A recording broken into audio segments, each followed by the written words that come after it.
Vehicle service policies today have grown in popularity. Penetrations are exceeding 50 and 60%. The profit margins per policy now are somewhere in the area of $700 to $800 per policy. It's a very profitable product for an automobile dealer, but most importantly, it's a very solid product for a retail customer. Unfortunately today, when the average F&I department begins to present the vehicle service policy, they break out a brochure, and I love the marketing materials. I love the laminate slicks on the desktop and the brochures and all the material to support the vehicle service policy, but frankly, it is kind of a defense mechanism for the customer, because today when you get a brochure up, it all of a sudden brings the defenses up. They know they're about to be sold. Brochures do not sell products. Understanding sells products. And if you get down to a very layman term with the customer, today's average repair bill is significant on an automobile, giving some of the complexities, computers and so forth. And the cost of a vehicle service policy today roughly is $25 a month built into the customer's monthly payment. Now, if we put that in perspective, rather than getting a brochure out and talking to the individual customer about here's what's covered on this vehicle service policy compared to what the manufacturer's coverage, and they're trying to compare this and the widget and this factor and this gear, customers don't understand that. And I'll guarantee you one thing today, when a customer is confused, they just say no. They push back. They become uncomfortable. Let's talk with the customer in the terms of the manufacturer's warranty. If you go back historically and you look at the manufacturer's warranty, in the early 80s, the manufacturers would provide a 12-12 comprehensive coverage. And then they got into a 12-12 with a 24-24 powertrain. And if you remember, for most of the domestics back in that time, they would get into a 12-12 comprehensive warranty and a 5-year 60 powertrain warranty. And even at that, there was a $100 deductible to transfer the coverage. Then they moved to the 560 powertrain warranty would stay with the car no matter who owned the vehicle. And then we move forward a few years as we get into the early 90s, and all of a sudden the manufacturers came out with a 36-36, and at the time they called it a bumper-to-bumper warranty. What we know later through regulations is they could not call that a bumper-to-bumper warranty. It's called a limited manufacturer's warranty. But nonetheless, it was a comprehensive warranty for 3 years or $36,000. At that time frame in the industry, most finance departments, most automobile dealers felt like that would be the end of a vehicle service contract because the factory was covering so much. An extended service policy would not be necessary. Well, the reverse was true, because as we moved into that time frame, what happened is it brought up the awareness of the value of having a piece of merchandise like an automobile that at the time was $25,000, $30,000 in pricing, having comprehensive coverage. The customers liked the fact that the manufacturers had 3 years worth of coverage. But unfortunately, the average driver hitting 15,000 miles a year in that time frame was running out of that coverage somewhere in about the 24th month. And today, as we look at installment lending with the average loan terms being 5.5 years, and we consider the average driver driving 15,000 miles a year, they're running out of warranty in the 24th to the 28th month of a 5-year loan. And if you put this product, the vehicle service contract, in the same level of understanding that GAP is, and you can communicate to the customer that, Mr. Customer, on your 5-year loan, based on the average driving habits of today's customer, you're going to run out of warranty in about the 24th to the 28th month of a 5-year installment loan. That leaves a mechanical gap, a time in which your vehicle no longer has manufacturer's coverage, and you'll personally be responsible for any and all repairs and substitute transportation and record towing should the vehicle become disabled.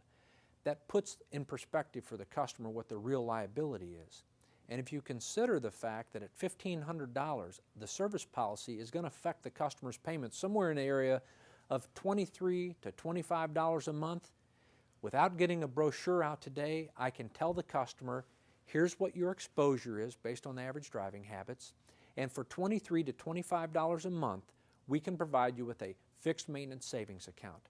So you'll not have an out-of-pocket mechanical surprise. Your max out-of-pocket deductible in many cases would be $50, and we'll put you in a rental car where you're going through the inconvenience, and we'll provide you with substitute transportation. The customer today can understand that. After all, this individual's buying a car on a payment.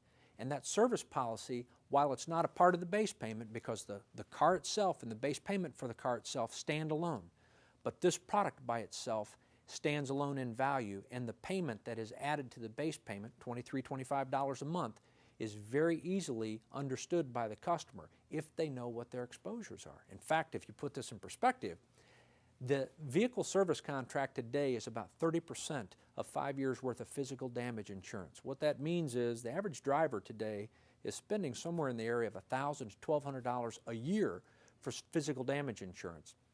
And on the policy that we're selling, the vehicle service policy, they are spending somewhere in the area of $1,500 for $2,000 for all 5 years worth of coverage. Now, if you get a brochure out and you want to compare with the customer physical damage insurance to mechanical coverage, it's going to get complicated. The best use of communicating this to the customer is when you try to communicate to the customer that this is going to affect his payments $23 to $25 a month, and he demands to know, that's good, but how much is the policy? And when you say to the customer it's $1,750, you're typically going to get a reaction, and it might be a shock one from the customer of, oh my goodness, $1,750. How you respond to that customer's response will make all the difference in the world. And to put it in perspective for him, when he is shocked by the gross dollar amount of all 5 years worth of coverage and says, wow, $1,750, that's a lot of money. Look at the customer and say, that's not like your car insurance. That's for the whole 5 years, not just for 1 year. And moreover, your deductible is only $50. It's not $500. But best of all, when you use this coverage, we can't increase your premium. We can't raise your deductible, and we can't cancel you. You are protected from day one. In fact, you're buying a policy today that all of its price structure was based on repairs of yesterday. And what we do know is all the repairs for this vehicle under this policy will be paid in the future, and inflation will cause the future price of mechanical repairs, parts and labor combined, to increase. You are putting the customer in a position to fix the cost of inflation for parts and labor. You're providing them with a fixed maintenance savings account of $25 a month, and you're communicating it in a manner that the customer can digest the value. Many times we'll have a customer say, that's great, we really understand the benefit, however, we're going to trade the car in 3 years, and we don't feel the coverage is necessary. Well, the best part for the customer is buying a service policy is like leasing an automobile. The customer has the options. Yes, today they intend to sell the car, but as we know, life's twists and turns change what our plans are. Should they decide to keep the car 3 years from now, they have the coverage intact for the protection. Should they go through as they had intended to sell the car on the used market 3 years from now, they have the added resale value of a vehicle that has what's left of a 6-year, 100,000-mile coverage. It's a great enhancing value. I think we'd all agree if we were looking at 2 used cars, the same color, the same miles, the same equipment, they were identical vehicles. One just ran out of factory warranty, and one had what is left of 6-year, 100,000 miles worth of coverage.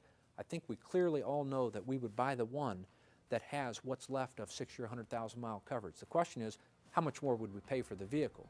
We know it would be worth more money.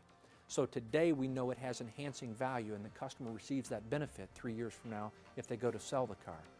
But the other option is, if they come back and trade the car here at our dealership, the unused portion of that policy will be credited to their next loan and their next service policy, making it that much more affordable.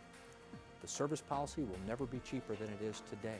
And at a fixed maintenance savings account of $23, $25 a month, it'll never be more convenient for the customer than it is today. Put this in perspective for a customer. Put the brochures aside. Just go to their understanding and help them see what this policy will do for them.